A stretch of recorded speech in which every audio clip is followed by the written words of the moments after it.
ಸರಿಸುಮಾರು 30 ಸ್ಥಳಗಳಲ್ಲಿ ಕೆಪಿಎಂಇ ಕಾನೂನು ಅಡಿಯಲ್ಲಿ ನಾವು ಸರ್ಚ್ ಅಂಡ್ ಸೀಜರ್ ಆಪರೇಷನ್ ಮಾಡಿದ್ದೀವಿ. ಇದು ಯಾಕೆ ಮಾಡಿದ್ದೀವಿ ಅಂದರೆ ಡರ್ಮಟಾಲಜಿಕಲ್ ಅಸೋಸಿಯೇಷನ್ ಬೆಳಗಾವಿ ಚಾಪ್ಟರಿಂದ ಹಾಗೂ ವಿವಿಧ ವೈದ್ಯರಿಂದ ದೂರುಗಳು ಬಂದಿದ್ದಾವೆ.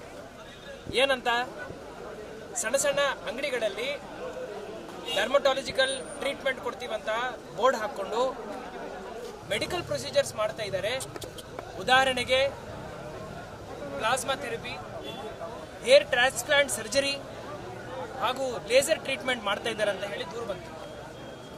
ಇದನ್ನು ನಾವು ಪ್ರಿಲಿಮಿನರಿ ಒಂದು ರಿಪೋರ್ಟ್ ತರಿಸ್ಕೊಂಡು ಎಲ್ಲ ಸ್ಥಳಗಳಲ್ಲಿ ಹೋಗಿ ಪರಿಶೀಲನೆ ಮಾಡಿ ಸರ್ಚ್ ಅಂಡ್ ಸೀಸರ್ ಆರ್ಡರ್ವನ್ನು DC ಅವ್ರ ಮುಖಾಂತರ ಇಶ್ಯೂ ಮಾಡಿಸಿ ನಾವು ಈ ಸರಿಸುಮಾರು 30 ತಂಡಗಳಿಂದ ಈ ಸರ್ಚ್ ಅಂಡ್ ಸೀಜರ್ ಆಪರೇಷನ್ ಅನ್ನು ಮಾಡಿದ್ದೀವಿ. ಇಲ್ಲಿ ಏನೇನು ಎವಿಡೆನ್ಸ್ ಸಿಗ್ತವೆ ಅದನ್ನು ನಾವು ಕೆಪಿಎಂಇ ಅಡಿಯಲ್ಲಿ ಏನು ಕೋರ್ಟ್ ಇರುತ್ತೆ ನನ್ನ ಅಧ್ಯಕ್ಷತೆಯಲ್ಲಿ ಅದರಲ್ಲಿ ನಾವು ತೀರ್ಮಾನ ತಗೊಳ್ತೀವಿ. ಯಾರ್ಯಾರು ಕಾನೂನು ಬಾಹಿರವಾಗಿ ಹಾಗೂ ಬಹಿರಂಗವಾಗಿ ಈ ಎಲ್ಲ ಕೆಲಸಗಳನ್ನು ಮಾಡಿದ್ದಾರೆ ಅವರಿಗೆ ಶಿಕ್ಷೆ ಕೊಡಬೇಕಂತ ಹೇಳಿ ನಾವು ನಿರ್ಧಾರ ಮಾಡಿದ್ದೀವಿ. ಅಮಾಯಕ ಜನರು ಅವರ ಪ್ರಾಣವನ್ನು ಈ ಥರ ನಾವು ಡೇಂಜರಲ್ಲಿ ಇಡಲಿಕ್ಕೆ ಆಗಲ್ಲ. ಸೊ ಅದರಿಂದ ಈ ಕ್ರಮವನ್ನು ವಹಿಸಿದ್ದೀವಿ.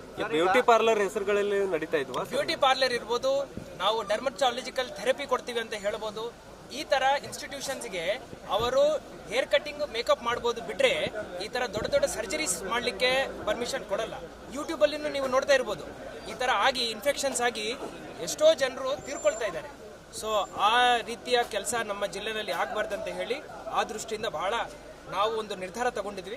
ಈ ನಿರ್ಧಾರಕ್ಕೆ ಬದ್ಧರಾಗಿ ನಾವು ಇರ್ತೀವಿ. ಸರ್, ಈಗ ಸರ್ ಇನ್ನೊಂದು ಕ್ವಶನ್, ಸಾರ್ವಜನಿಕರಾಗ್ಲಿ ರೈತರು ದೂರು ಕೊಟ್ಟಿದ್ದಾರೆ, ಇಲಾಖೆ ಅವ್ರು ಏನ್ ಮಾಡ್ತಿದ್ದಾರೆ, ತಾವು ಸಲಹೆ ಕೊಟ್ಟಿದ್ದಾರೆ ಯಾವ್ದರ ಬಗ್ಗೆ? ಇದೇ ವಿಚಾರಕ್ಕೆ ಸಂಬಂಧಪಟ್ಟ ರೈತರ ಅಲ್ಲ, ದೂರ ಸಾರ್ವಜನಿಕರ ದೂರ ಮೇರೆಗೆ ಏನು ರೇಟ್ ಮಾಡಿವಿ ಅಂತ ಹೇಳಿದ್ರಿ. ಇಲ್ಲ, ನಾನು ಕ್ಲಿಯರ್ಲಿ ಹೇಳಿದ್ದೀನಿ. ಇದು ವೈದ್ಯರು ಹಾಗೂ ಡರ್ಮಟಾಲಜಿಕಲ್ ಅಸೋಸಿಯೇಷನ್ ಬೆಳಗಾವಿ ಚಾಪ್ಟರ್ ಇಂದ ದೂರು ಬಂದಿದೆ, ವೈದ್ಯರಿಂದ.